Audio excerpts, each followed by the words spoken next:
tervist! Täna siis laupäeva ja hommikul me teiega tutvume, mis asi on ostueelne kontroll ja kuidas ma seda teen.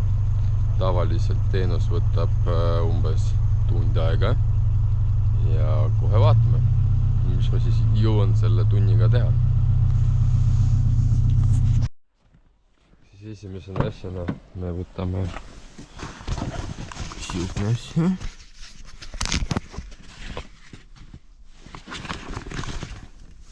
See on meil siis paksusmõõtja.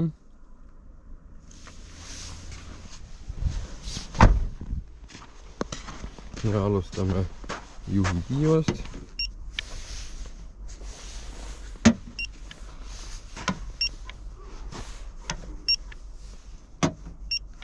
Piiksutame kõik kohad läbi.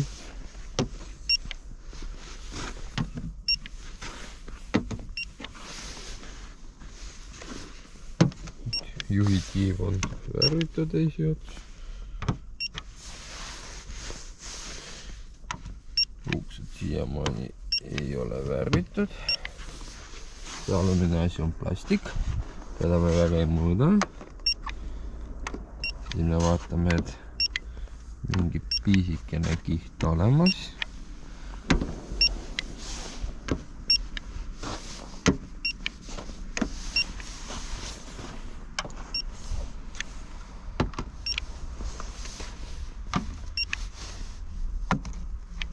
Plastik.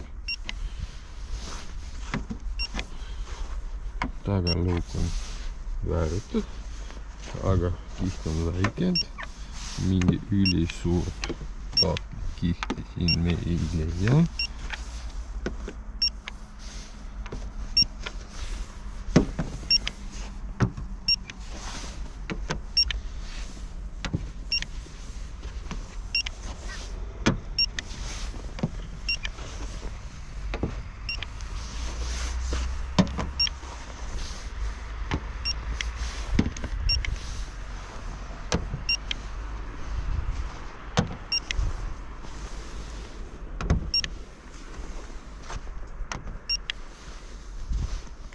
Ja muidugi me peame selle asjaga teha katusega ja siin ka.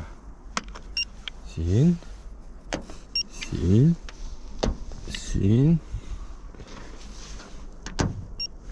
Oot nii. Siis ikkagi me peame mõõtma oot siin. Oot. Siis me peame mõõtma siin. Siin ja tagasi siin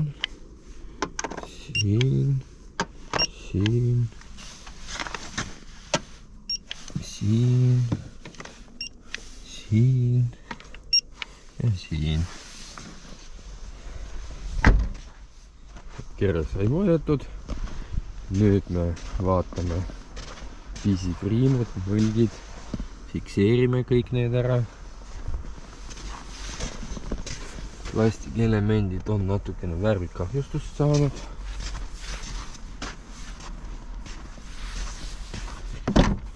Siis kui me oleme fikseerinud kõik asju, siis me võtame siin kõik laiali maksimaalselt, mis me saame teha. Näiteks siin on gaasiballoon. Ideaalis teda peab vaatama, et ta ei lekiks.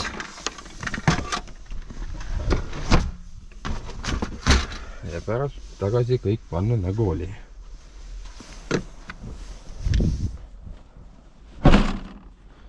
Siis kerega on põhimõtteliselt kõik. Selle asja me lülitame välja. Lähme võtame järgmise tööriista. Järgmiseks tööriistaks meil on tavaline lamp. No õnneks leet mitte väga tavaline. Siis me teeme kapotti lahti. Ja järgmiseks meil on mootoriruum.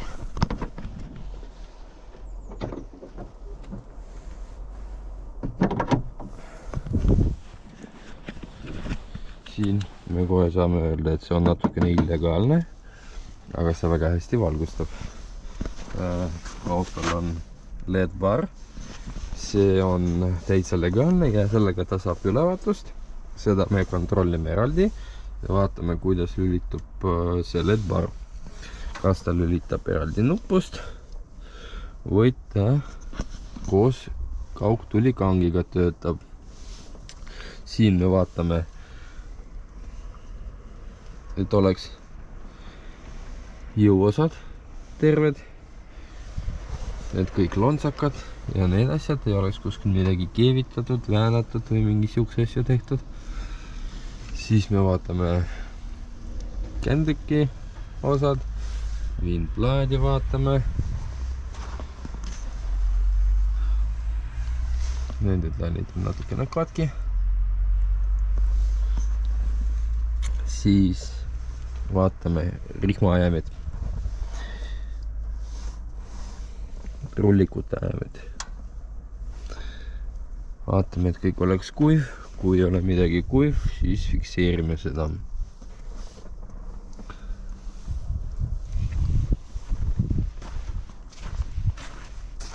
Ja muidugi, kui asi on gaasi peal, siis me ka nuusutame, kas on mingid leikeid. Gaasiga ei tohi haista. Järgmiseks sammuks me paneme mootorid tööle ja kuulame, kuidas see töötab.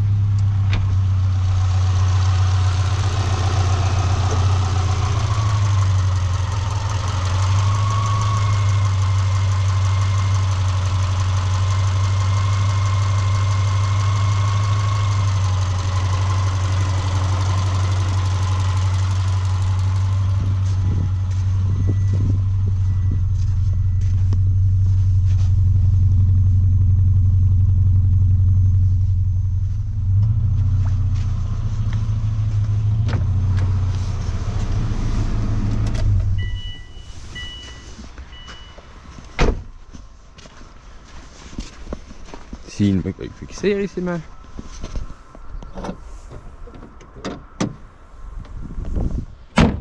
Järgmiseks osaks me vaatame pidurit, rehve ja üldseisu, mis me võtame siit poolt. Siit poolt me näeme, et kõik on suht viisakas. Pidurite kohta võiks öelda, et nad on täitsa värsked. No ma tean, see on minu auto ja pidurid siin on täitsa taastatud koos kolbidega. Supportide kolbidega. Siin nagu me mitte millegi mõõta ei saa. Lihtsalt fikseerime need. Trumlid on roostes.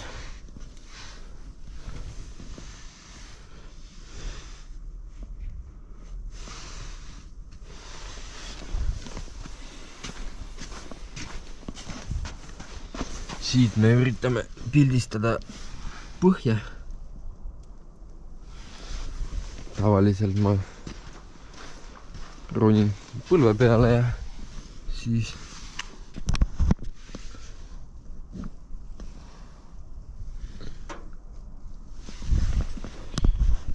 saame pilte sellest ja vaatame juba pildide peal, mis võiks seal olla.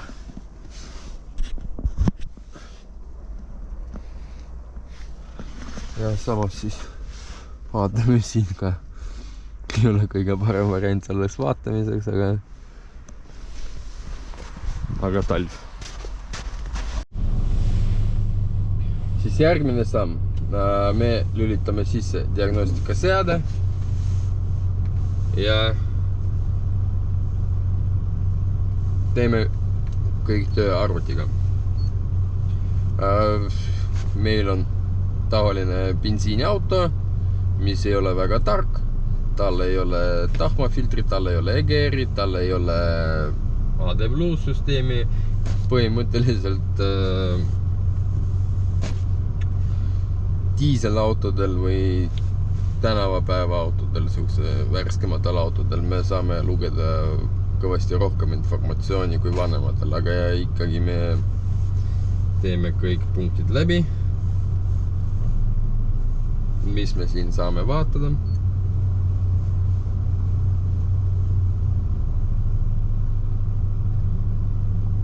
Nord-Ameerika. Laseme skänni teha.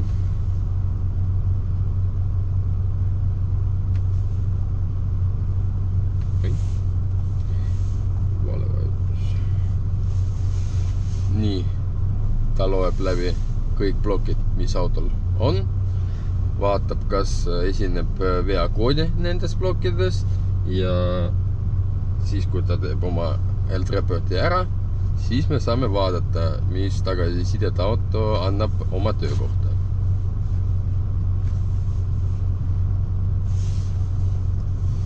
Seda me lõikame välja.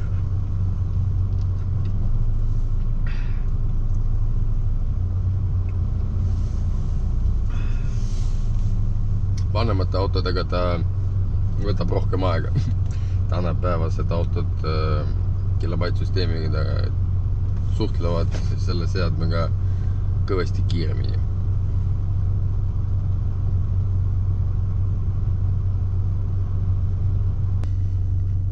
Ehk siis ta tegi oma health reporti ära. Siin me vaatame, et meie osas veakoodi ei ole. Aga isegi siuksel olukorral me ei jäta teda rahule ja me läheme plokkides sisse.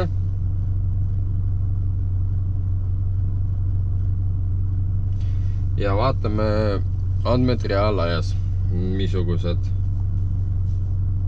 näidud ta meile näitab. Näiteks vanemate sõidukite puhul me vaatame näiteks aku, voolud, tempi,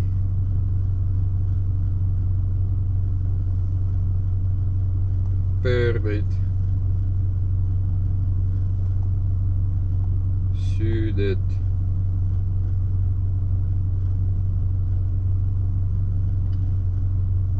kui palju õhku ta saab. Suvel oleks veel vaatanud õlitempi.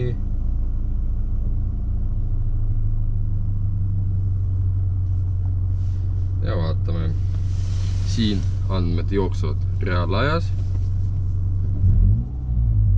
Näiteks kui me tahaks vaadata EGR-i, siis me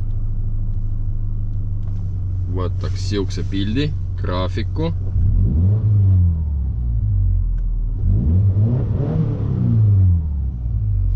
Ja vaataks, kas pedaali vajutades klapp reageerib pedaali vajutusele või ei reageeri. Teistel autodel me saame vaadata läbisõitu, läbi erinevaid blokke.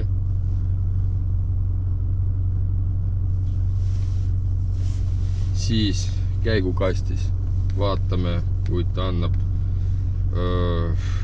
näiteks Volgaritel vaatame sidurite temperatuurid, maksimum, mis ta on saanud, kas ta on enda põletanud või ei ole.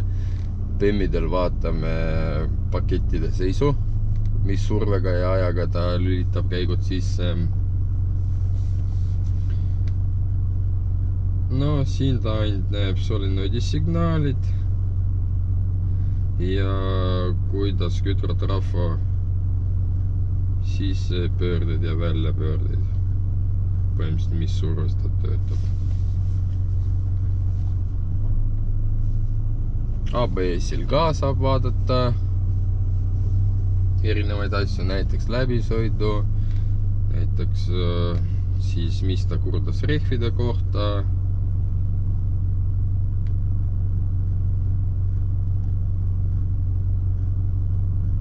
SRS-süsteemis me saame vaadata ka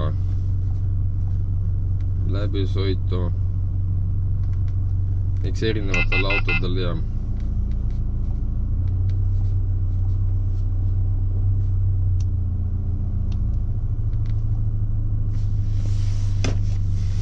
mis nagu auto ennast kujundab, seda me seal ja vaatamegi tavaliselt.